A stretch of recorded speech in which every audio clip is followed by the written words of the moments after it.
capacity crowd at Old Trafford. Can he score? He can score! Rashford edge of the penalty area, moves it on to Anthony. Anthony with a chance. Manchester United take the lead.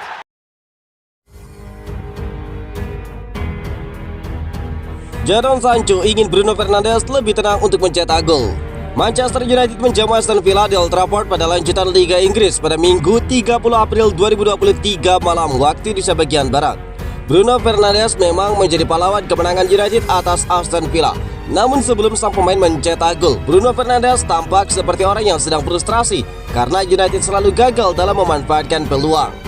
Jadon Sancho dan Bruno Fernandes tampaknya menyuarakan rasa frustrasi mereka satu sama lain selama paruh pertama pertandingan Manchester United dengan Aston Villa. Setan Merah menguasai jalannya pertandingan sejak awal. Namun United baru bisa membobol gawang Aston Villa pada menit ke-39 lewat Bruno Fernandes. Setan Merah memimpin 1-0 pada interval setelah Fernandes mencetak gol pembuka beberapa saat sebelum jeda. Tendangan Marcus Rashford ditepis oleh Emi Martinez. Bola jatuh langsung ke pemain internasional Portugal yang mencetak gol dengan nyaman. Sebelum gol pembuka, Sancho tampaknya mengatakan kepada Fernandes untuk berhenti mengeluh karena sang gelandang tampak putus asa setelah beberapa peluang United yang gagal. Sepertinya Sancho hanya ingin rekan setimnya tetap tenang, dan tidak heran mengapa Fernandes terkenal karena membiarkan emosinya muncul selama pertandingan. Setelah laga ini, Manchester United harus kembali fokus untuk menatap laga penting berikutnya, karena pada 5 Mei 2023 mereka harus bertandang ke markas Brighton di Valverde Stadium. Pertemuan di Piala FA baru-baru ini bisa menjadi modal penting bagi anak asuh Erik ten Hag, di mana mereka meraih kemenangan lewat adu penalti atas Brighton. Tetapi sayangnya saat itu mereka bermain di tempat netral yang jelas berbeda jika bermain away.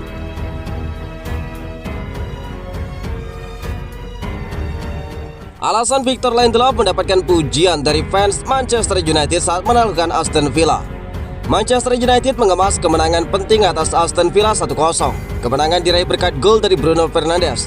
Namun kemenangan itu juga tidak lepas dari kontribusi besar Victor Lindelof yang berjasa menjaga gawang Manchester United tetap perawan di Old Trafford pada Minggu 30 April.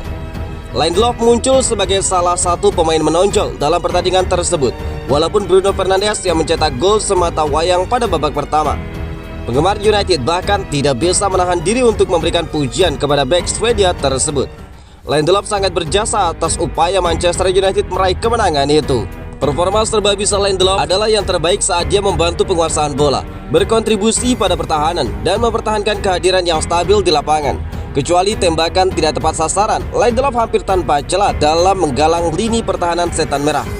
Lindelof hanya salah 2 kali dalam melakukan operan sepanjang pertandingan, dan dirinya memamerkan keahliannya dengan 4 sapuan, 1 intersepsi, dan 1 blok. Penggemar Manchester United turun ke Twitter untuk mengungkapkan kekaguman mereka atas penampilan Lindelof melawan Aston Villa. Seorang penggemar menjulukinya kelas monster, dan yang lain mengatakan bahwa para kritikus berutang permintaan maaf kepada bek tersebut atas keraguan mereka sebelumnya. Penampilan Lindelof meninggalkan kesan indah bagi para penggemar Setan Merah di saat pelatih sedang kebingungan dengan situasi yang dialami 2 bek andalan United, yaitu Martinez dan Rafael Varane. Dia mungkin juga mengkokohkan statusnya sebagai pemain kunci yang berpotensi saat United akan melanjutkan pencarian mereka untuk meraih tiket ke Liga Champions di musim depan.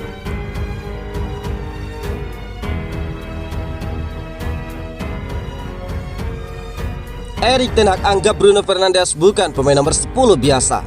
Manajer Manchester United Erik ten Hag memberikan pujian setinggi langit kepada Bruno Fernandes yang jadi pahlawan kemenangan timnya atas Aston Villa pada Minggu 30 April. Bruno Fernandes jadi pahlawan kemenangan Setan Merah berkat gol semata wayangnya yang membuat tim menekuk Aston Villa 1-0 di Old Trafford dalam laga pekan ke-34 Liga Inggris musim ini. Dalam pertandingan ini, Erik ten Hag menempatkan Bruno Fernandes sebagai winger kanan. Terbukti sang pemain mampu jadi pembeda. Hal itu yang kini disorot oleh Erik ten Hag. Menurutnya Bruno Fernandes bukan pemain nomor 10 biasa karena dia punya segudang kemampuan lain yang begitu penting untuk Manchester United. Pertama, dia pressure yang sangat bagus. Dia mengerti momen kapan harus menutup, kapan harus membawa lawan dalam masalah. Dia juga tahu kapan harus berlari mundur, melacak ke belakang, dan menutup garis passing untuk menutup lawan. Bahkan jika press kami dikalahkan, dia tahu kapan harus kembali, dan kemudian tentu saja dia bisa bermain di antara garis dan memberikan umpan.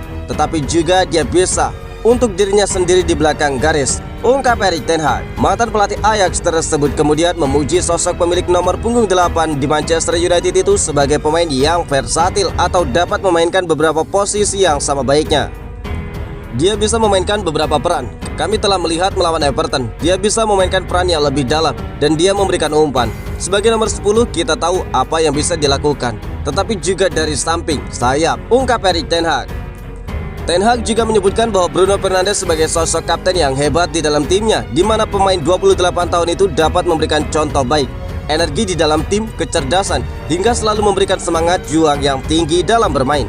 Ten Hag sangat bahagia dapat bekerja sama dengan mantan pemain Sporting Lisbon tersebut. Lebih lanjut, pelatih 53 tahun itu menegaskan, Bruno adalah bagian penting di dalam timnya untuk meraih kesuksesan.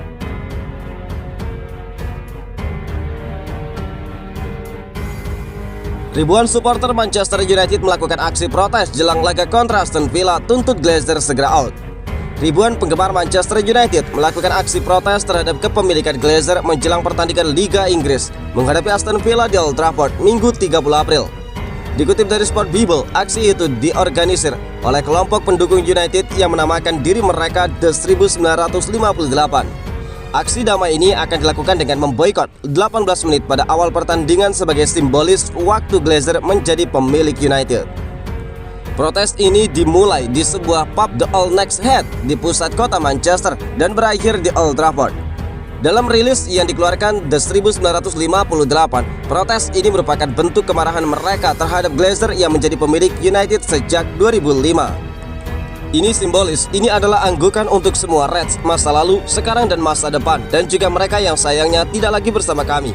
Mereka yang telah berjuang melawan kepemilikan ini sejak awal, dan mereka yang bergabung. Pertarungan sekarang, tulis dari rilis tersebut.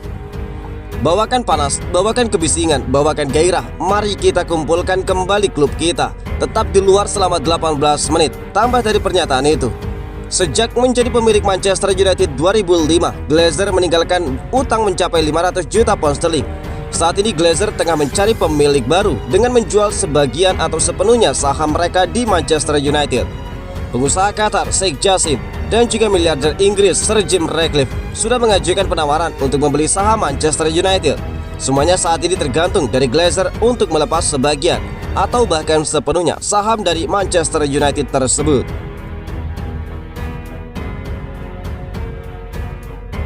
Capacity crowd at Old Trafford.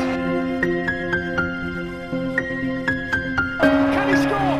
He can score. On Rashford edge of the penalty area, moves it on to Anthony. Anthony with a chance. Manchester United take the lead.